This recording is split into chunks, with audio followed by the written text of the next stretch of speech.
یہ قصہ ایک ایسے شخص کا ہے جو پیشے کے لحاظ سے وکیل تھا۔ عدالتوں میں لوگوں کی وہ پہلی ترجیح ہی ہوا کرتا تھا۔ فیس لاکھوں میں لیتا تھا۔ قتل عمد کے ملزموں کو ہی نہیں بلکہ مجرموں کو بھی بری کروا لیا کرتا تھا۔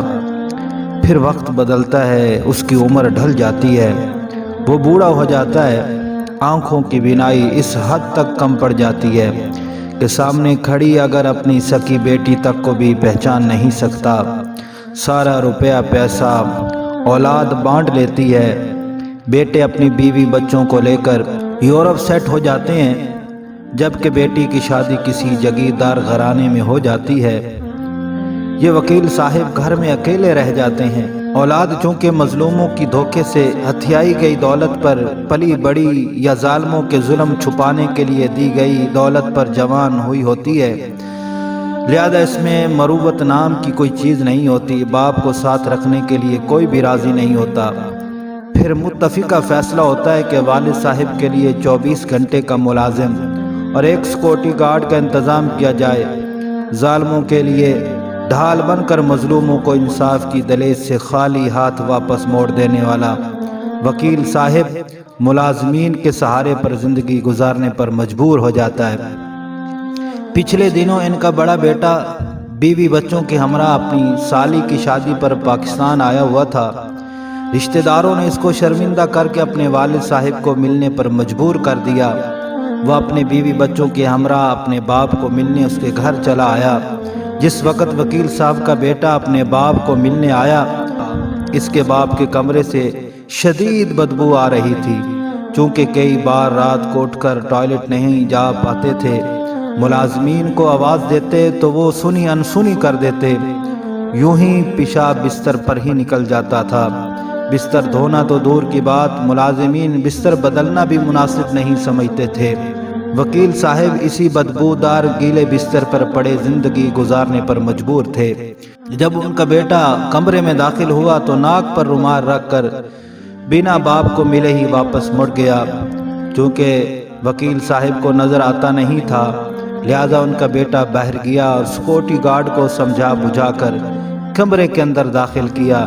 خود ناک پر رومال رکھ کے دروازے کی دہلیز پر کھڑے ہو کر باپ کو سلام کیا اور اپنی جگہ پر ملازم کو آگے بڑھا دیا۔ ملازم نے جا کر بوڑھے وکیل کو گلے لگا لیا اور بوڑھا بیچارہ نوکر کو ہی اپنا بیٹا سمجھ کر چومتا رہا۔ کچھ دیر بعد بیوی بچوں کی باری آئی تو ایسے ہی بیوی بچے دہلیز میں کھڑے اور ملازمہ اور اس کے بچے وکیل صاحب کی بہو اور پوتے پوتیاں بن کر ان کو ملتے رہے۔ وکیل صاحب انہیں اپنا خون سمجھ کر دعائیں دیتے رہے۔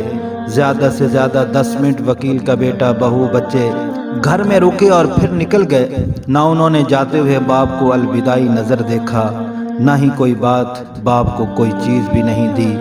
میں حیرت سے بیٹھا یہ سارا منظر دیکھ رہا تھا، سوچ رہا تھا کہ کل کلاں کو جب یہ شخص اپنے باپ کی جگہ پر ہوگا تو اس کے بچے اس کے ساتھ کیا رویہ اپنائیں گے۔